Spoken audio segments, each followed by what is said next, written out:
Bismillahirrahmanirrahim. Hari ini kita akan membincangkan tentang bab 10 matematik pengguna, iaitu perancangan dan pengurusan kewangan. Apakah itu proses pengurusan kewangan? Proses pengurusan kewangan ialah proses yang melibatkan pengurusan kewangan daripada sumber pendapatan terhadap simpanan, perbelanjaan dan lain-lain. Terdapat 5 langkah dalam proses pengurusan kewangan. Yang pertama, menetapkan maklumat kewangan, menilai kedudukan kewangan, mewujudkan pelan kewangan, melaksanakan pelan kewangan, dan kelima, mengkaji semula dan menyimak kemajuan. Menetapkan kewangan ialah langkah pertama dan perlulah mengikut keutamaan dan spesifik, ya.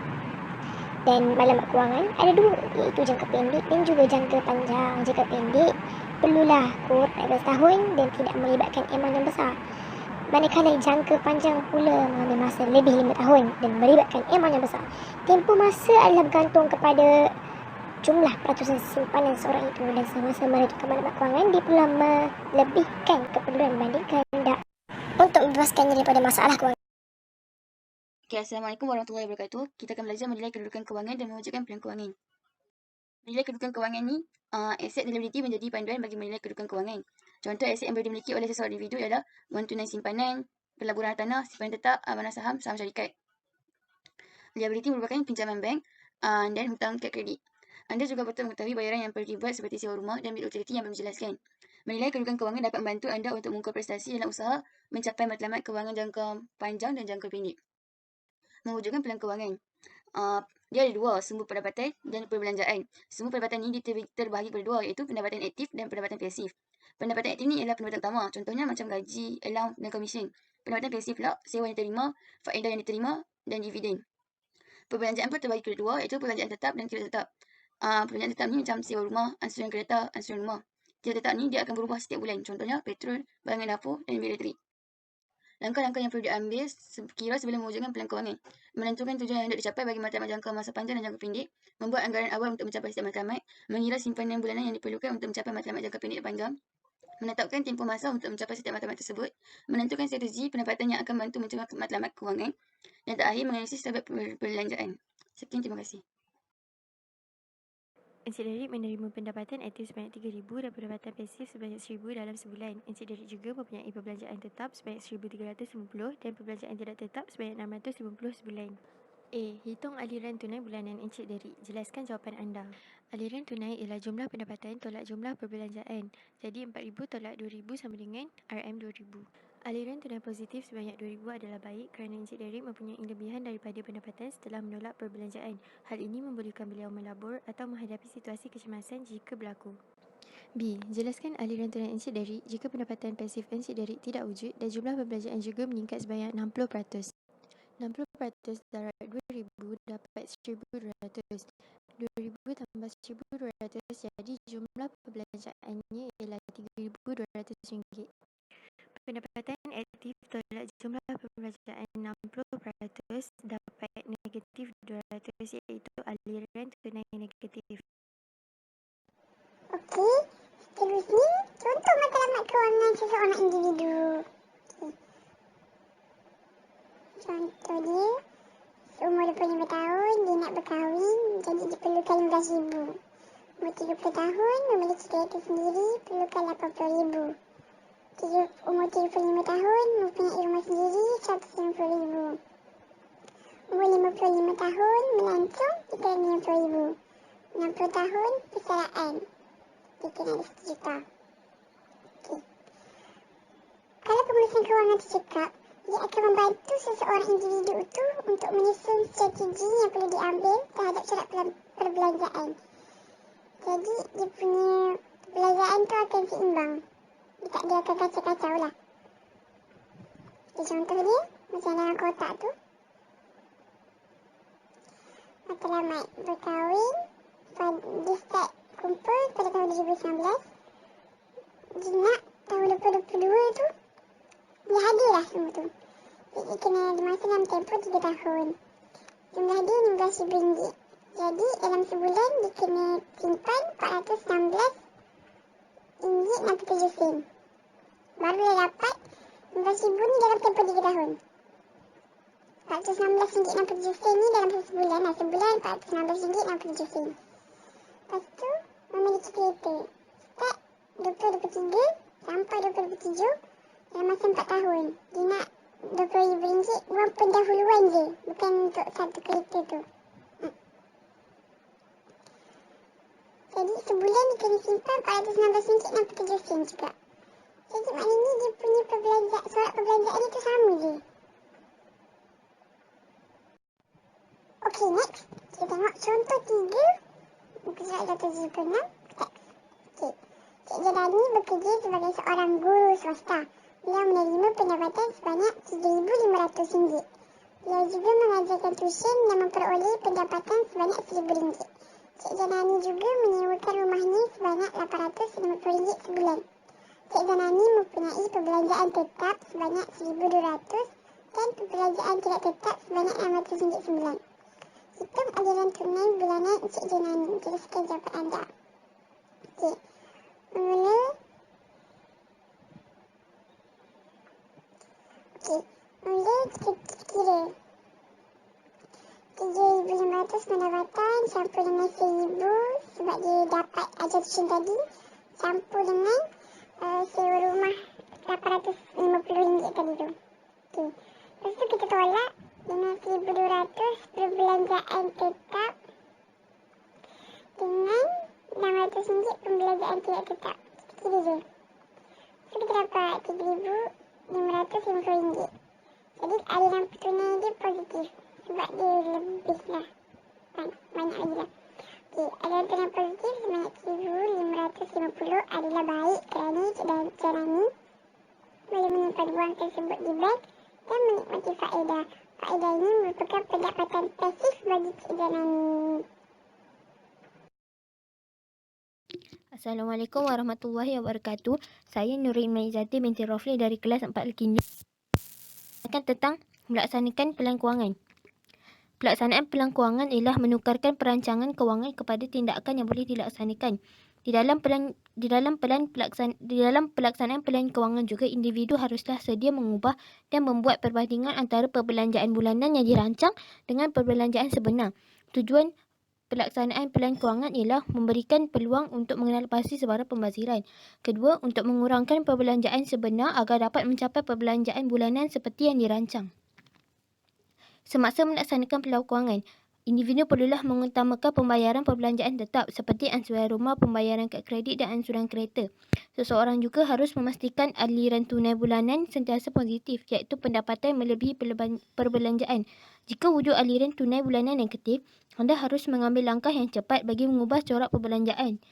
Sekiranya tidak, boleh menyebabkan seseorang itu gagal mencapai matlamat kewangan ataupun boleh jatuh muflis. Seterusnya, untuk contoh 4, rujuk buku teks muka surat 278. Dia cakap pasal Puan Aminah dia nak beli sebuah kereta berharga RM50,000 dalam masa setahun. Dan dia nak bayar RM7,500 sebagai wang pendahuluan. Muka surat 279 pula, dia cakap pasal jadual pilihan kewangan Puan Aminah dan aliran tunai sebenar dia. Daripada jadual, kita boleh kecilkan skop dia untuk membentuk carta pembelanjaan yang membandingkan pilihan kewangan dengan aliran tunai sebenar dia. Supaya nampak lagi jelas yang Puan Aminah ni dikurangkan pembelanjaan pada barangan dapur kepada RM900 berbanding pilihan kewangan.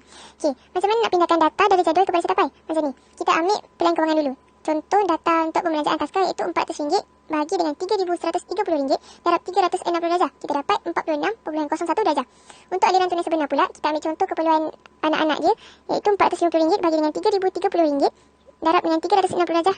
Kita dapat 53.47 darjah. Bila kita dapat kiraan macam tu dekat semua data yang lain, kita dapat carta paip macam ni untuk pilihan kewangan dan yang macam ni untuk carta untuk aliran tunai sebenar. So, daripada ni kita nampak sektor barangan dapur pada perbelanjaan sebenar lebih kecil berbanding pilihan kewangan Puan Aminah. Okey, seterusnya kita bergerak kepada soalan penyelesaian. Okey, soalan pertama yang dibagi, berdasarkan perancangan kewangan Puan Aminah, bolehkah matlamat kewangan Puan Aminah dicapai? Okey, so matlamat Puan Aminah adalah dia nak beli kereta yang berharga RM50,000 dan dia nak bayar wang pendahuluan sebanyak RM7,500 dan dia nak kumpul wang pendahuluan ini selama setahun sahaja. Boleh ke tak boleh? Jawapan dia boleh. Sebab apa? Sebab dia simpan setiap bulan dia simpan RM650. So, bila kita darabkan dengan 12 bulan bersama dengan 1 tahun, dia dapat RM7,800. Wang pendahuluan dia nak RM7,500 sahaja. Jadi dia ada baki RM300. So, kat sini cakap beliau masih mempunyai lebihan RM300 daripada keperluannya sebanyak RM7,500. Beliau juga mempunyai lebihan RM220 setiap bulan untuk menghadapi situasi kecemasan atau perbelanjaan di luar jangkaan. Maksudnya dia menyimpan. Okey, so seterusnya soalan kedua. Adakah Puan Aminah seorang yang bijak mengurus kewangan? Berikan justifikasi anda. Justifikasi kita kena bagi sebab. Kalau kita jawab bijak, kenapa? Okey, jawapan dia bijak sebab dia belanja untuk keperluan asas. Okey, dia nak beli kereta. Kereta kan penting kalau dia nak pergi kerja ke kan, nak senang nak bergerak. Seterusnya, mempunyai simpanan bulanan. Puan Aminah ni setiap bulan dia akan simpan RM650. So, bagus kan? 3, membeli insurans. Puan Aminah dia beli insurans. Insurans ni penting untuk perlindungan diri kita. Dan yang terakhir, dia tak ada hutang macam hutang kredit. So, dia tak payah nak fikir pasal hutang-hutang nak kena bayar semua. Dan soalan yang terakhir, adakah Puan Aminah menggunakan pendekatan SMART untuk mencapai matlamat kewangan beliau? Berikan justifikasi anda. Okey, dia guna ke tak? Jawapan dia guna. Sebab, okey, apa SMART tu sebenarnya? Okey, SMART tu sekali kita tengok kat sini. SMART adalah spesifik untuk S, measurable untuk M, attainable untuk A, realistic untuk R dan time bound untuk T. Okey, S, spesifik. Dia dah spesifikkan harga kereta yang nak beli tu sebanyak RM50,000. Yang measurable membayar wang pendahuluan RM7,500. Attainable, wang pendahuluan RM7,500 itu dia boleh capai dalam masa setahun. Jadi dah kirakan tadi. Realistic, simpanan bulanan sebanyak RM650 daripada jumlah pendapatan RM6,500 adalah sebanyak 10% sahaja. Dan time bound dalam tempoh 1 tahun. Maksudnya dia guna SMART. Kan senang? Okey, so selesailah penyelesaian kita pada hari ini. Pelan kewangan jangka masa pendek Encik Yusof. Plan dia, membeli komputer jenama FAS bernilai RM6,000 bagi urusan jualan insurans dalam masa setahun. Jumlah bagi pendapatan dia RM4,800. Jumlah perbelanjaan dia RM4,800. So, bila tolak aliran tunai dia RM kosong. Berdasarkan pelan kewangan, Encik Yusof tidak mempunyai simpanan untuk mencapai matlamat kewangan jangka pendek dan sukar bagi Encik Yusof mencapai matlamatnya. 1. Adakah Encik Yusof menguruskan kewangan dengan cekap? Tidak, kerana terdapat perbelanjaan yang boleh dikurangkan seperti perbelanjaan telefon, makan dan minuman serta tidak ada pelaburan masa depan. Nombor 2. Berapakah simpanan bulanan yang harus disimpan oleh Encik Yusof bagi mencapai matlamatnya? RM6,000 bagi 12 bulan. So, sebulan kena bayar RM500. Baru dapat capai matlamat. Nombor 3. Bagaimanakah pendapatan tambahan boleh diperoleh bagi menambahkan jumlah pendapatannya? Dia boleh menjual lebih banyak produk insurans dan memperkenalkan ejen-ejen baru. Seterusnya, anda dikehendaki untuk mewujudkan pelan kewangan baru berdasarkan konsep SMART. Yang pertama, S. Itu spesifik, khusus. Spesifik dia membeli komputer. Yang kedua, M. Measurable, boleh diukur. M dia iaitu bernilai RM6,000. Mulakan simpanan bulanan RM500 untuk mencapai matlamat. 3. A. Attainable, boleh dicapai. Ia ni boleh mencapai simpanan bulanan sebanyak RM500 daripada jumlah pendapatan RM5,000. Sebenarnya R. Realistik, bersifat realistik. RM500 daripada jumlah pendapatan sebanyak RM5,000 hanya merupakan 10% daripada pendapatan. Kelima, time bound, tempoh masa.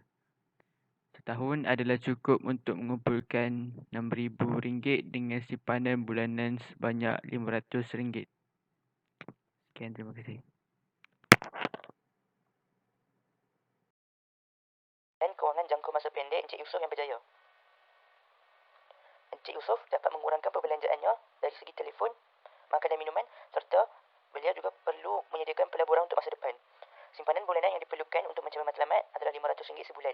Encik Yusof boleh menambah pendapatan dengan menjual lebih banyak produk insurans dan memperkenalkan ejen-ejen baru. Konsep smart dalam pilihan kewangan yang baru, spesifik, membeli komputer, measurable, bernilai RM6,000 memerlukan simpanan bulanan RM500 untuk mencapai matlamat. Attainable boleh dicapai, iaitu boleh mencapai simpanan bulanan sebanyak RM500 daripada jumlah pendapatan RM5,000. Realistik, RM500 daripada jumlah pendapatan RM5,000 hanya merupakan 10% daripada pendapatannya. Time bound, setahun adalah cukup untuk mengumpulkan RM6,000 dengan simpanan bulanan sebanyak RM500. Pilihan kewangan baru Encik Yusof telah mengambil kira beberapa langkah dari segi pembelanjaan tidak tetap. Perbelanjaan petrol, bil telefon, bil utiliti dan melancong dapat dikurangkan jika Encik Yusof mengamalkan sikap jimat cermat. Simpanan Encik Yusof RM500 sebulan boleh membantu Encik Yusof mengumpul sebanyak RM6,000 pada hujung tahun 2020 bagi mencapai matlamat jangka pendek. Pilihan kewangan jangka panjang. Pilihan kewangan jangka panjang ni bagi mencapai matlamat seperti yang dirancang pada peringkat awal. Biasanya dia lebih 5 tahun. Sebagai contoh, pendidikan anak-anak, persaraan dan pembelian rumah. Aspek utama yang perlu diambil kira, kadar inflasi, kadar faedah dan kesihatan diri. Lebih baik kita menabung bagi membantu mencapai matlamat dengan cepat. Bismillahirrahmanirrahim. Assalamualaikum warahmatullahi wabarakatuh. So, hari ini saya nak terangkan contoh 6 yang berkaitan pilihan kewangan jangka panjang. Okey, soalan dia, Encik Said dan isterinya ingin membeli sebuah rumah dalam masa 6 tahun selepas mereka berkahwin. Jumlah pendapatan mereka berdua ialah RM8,000 dan jumlah perbelanjaan tetap dan tidak tetap adalah RM6,500. Mereka bercadang membeli sebuah rumah 2 tingkat yang berharga RM720,000 dengan wang pendahuluan sebanyak RM72,000. Berapakah simpanan bulanan yang harus disimpan oleh Encik Said dan isterinya bagi mencapai matlamat tersebut? Jadi penyelesaian dia adalah kita kena cari dulu berapa yang dia kena simpan dalam masa setahun. Dia kena simpan berapa ringgit. So deposit dia tadi 72,000 ni tadi bahagikan dengan 6 tahun. So kita akan dapat setahun 12,000. 6 tahun ni sebab dia nak simpan dia nak beli rumah tu lepas 6 tahun kan. So dia ada masa 6 tahun untuk simpan duit. Lepas tu kita kena cari berapa bulanan yang dia kena simpan. So dalam yang setahun punya tadi bagikan dengan 12 bulan sebab setahun ada 12 bulan. So kita boleh dapat RM1,000 yang dia kena simpan untuk sebulan. Okay, so dia nak simpan sebulan ni sebenarnya tak susah sebab gaji diorang berdua campur dari RM8,000. Ini adalah huraian dia lah. Okay, so soalan kedua, adakah Encik Said bijaksana dalam dari segi pembelian rumah yang berharga RM720,000? Berikan justifikasi anda. Okay, penyelesaian dia sebenarnya adalah tidak, sebab walaupun dia boleh bayar RM72,000 tu, tapi untuk bayar bulan-bulan nanti dia macam susah lah sebab perbelanjaan dia tinggi. Kalau kita tengok tadi RM6,500 perbelanjaan dia, so tinggi. Nanti dia nak bayar bulan-bulan tu adalah susah sebab harga rumah dia tu tinggi. Okey, terima kasih.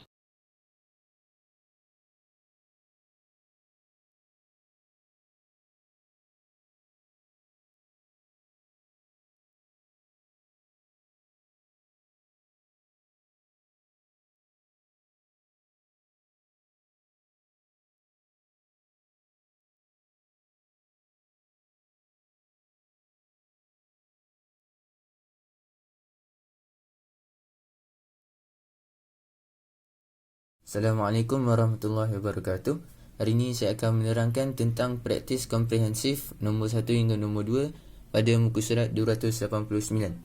Jadi soalan pertama, mengapakah semakin banyak golongan muda di Malaysia diisytiharkan muflis? Jadi jawapannya ialah mereka tiada perancangan kewangan. Dan yang kedua, mereka menggunakan kad kredit secara berlebihan.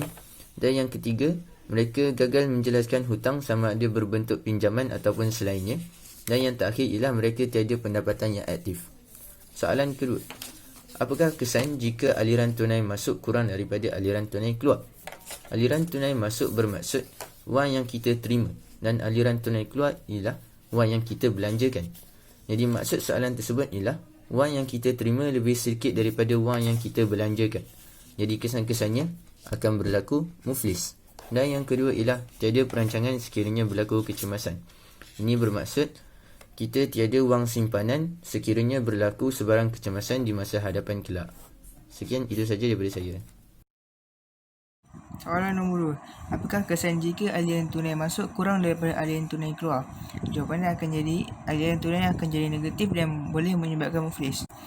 Soalan nombor 3. Apakah tujuan mewujudkan pelan kewangan? Mengira anggaran awal untuk mencapai start matlamat dan simpanan bulanan yang diperlukan bagi mencapai matlamat. Menganalisis tabiat pekerjaan serta menetapkan tempoh masa untuk dicapaikan matlamat tersebut. Praktis komprehensif soalan nombor 5. Huraikan dua faktor yang boleh menyebabkan pelan kewangan sukar dilaksanakan. Faktor yang pertama, tidak mengetahui tujuan yang hendak dicapai bagi matlamat jangka pendek dan jangka panjang. Faktor yang kedua, tidak menetapkan tempoh masa untuk mencapai setiap matlamat tersebut. Soalan yang keenam, mengapakah kita harus mengkaji semula dan menyimak kemajuan pelan kewangan? Jawapan dia, bagi memastikan aliran tunai sentiasa positif dan dapat membantu mencapai matlamat kewangan seperti yang dirancang. Assalamualaikum warahmatullahi wabarakatuh. Hari ini kita akan berbicarakan tentang soalan nombor 8, praktis komprehensif bab 10. Encik Nabil bekerja sebagai seorang jurutera di sebuah kilang dengan gaji bersih bulanan RM3,800. Beliau juga menjadi ejen jualan produk X sebagai kerja sampingan. Komisi bulanan yang diperoleh dianggarkan sebanyak RM450. Hasil sewa rumah kedua ialah RM600 sebulan. Anggaran pembelanjaan bulanan adalah seperti yang berikut. Encik Nabil meletakkan 10% daripada gajinya sebagai simpanan tetap bulanan untuk mencapai matlamat kewangannya. Soalan dia, A. Anda dikehendaki menyediakan satu pelan kewangan peribadi bulanan untuk Encik Nabil. B. Kemukakan komen tentang lebihan atau kekurangan yang akan dialami oleh Encik Nabil berdasarkan pelan kewangan ini. So, first sekali soalan A, kita buat pelan kewangan. So, pelan kewangan, kita kena kira pendapatan. So, kita kena kira pendapatan. Lepas tu kita kena kira pembelanjaan dengan simpanan tetap bulanan. So, lepas kira pendapatan, kita kena tolak dengan 3 benda ni. Simpanan tetap bulanan, kita kena tolak dengan simpanan tetap bulanan, tolak dengan perbelanjaan tetap bulanan dan tolak dengan pembelanjaan tidak tetap bulanan. So first sekali kita kira pendapatan dulu. Kat sini pendapatan aktif dia ialah gaji bersih dan komisen. So kat sini dia ada cakap Encik Nabil bekerja sebagai seorang jurutera di sebuah kilang dengan gaji bersih bulanan RM3,800. Lepas tu dia cakap beliau juga menjadi ejen jualan produk X sebagai kerja sampingan. Komisi bulanan yang diperoleh dianggarkan sebanyak RM450. So kat sini kita dah kira pendapatan aktif dia, gaji bersih dan komisen. Lepas tu kita ada pendapatan pasif, iaitu hasil sewa rumah. Hasil sewa rumah kedua ialah RM600 sebulan. So bila kira semua tu dapatlah RM4,850. Lepas tu kita kena tolak dengan simpanan tetap bulanan. Kat sini simpanan tetap bulanan dia cakap 10% daripada gajinya. So 10% daripada gajinya. So kita kira, lepas tu tolak dengan kita 4,850 ni kita tolak dengan 380. So dapat 4,470.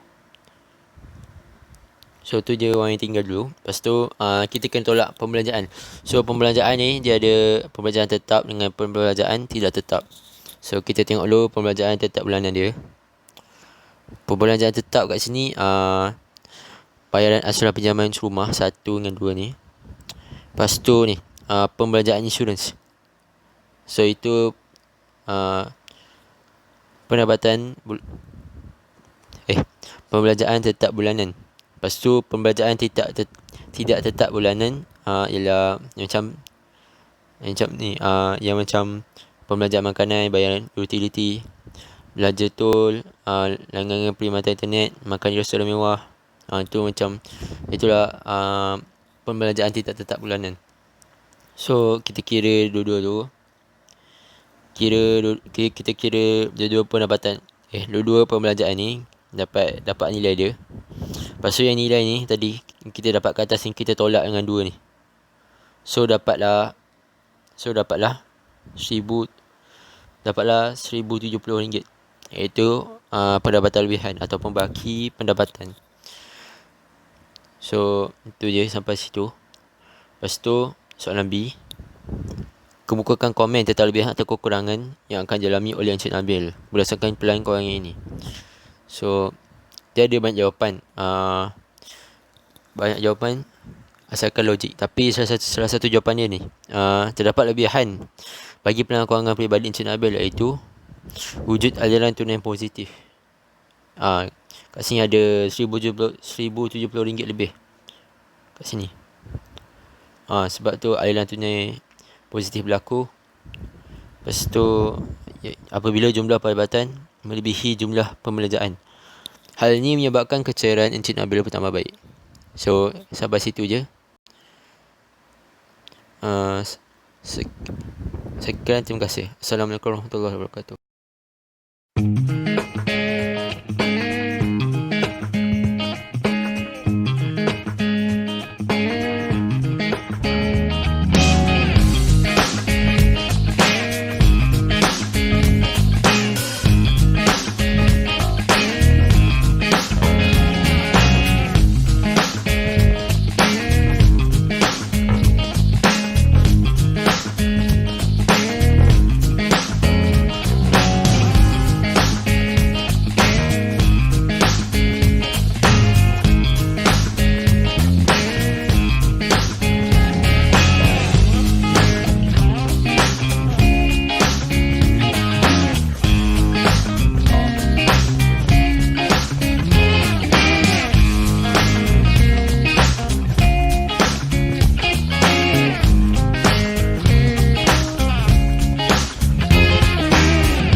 Okay, hari ini saya akan terangkan tentang ciri-ciri pelan kewangan peribadi jangka pendek dan jangka panjang. So, yang pertama, untuk jangka pendek, matlamat kewangannya hendak dicapai kurang daripada 1 tahun dan ia tak akan melibatkan jumlah amount yang besar. Contohnya, bila kita nak beli laptop ke, komputer, sofa atau telefon.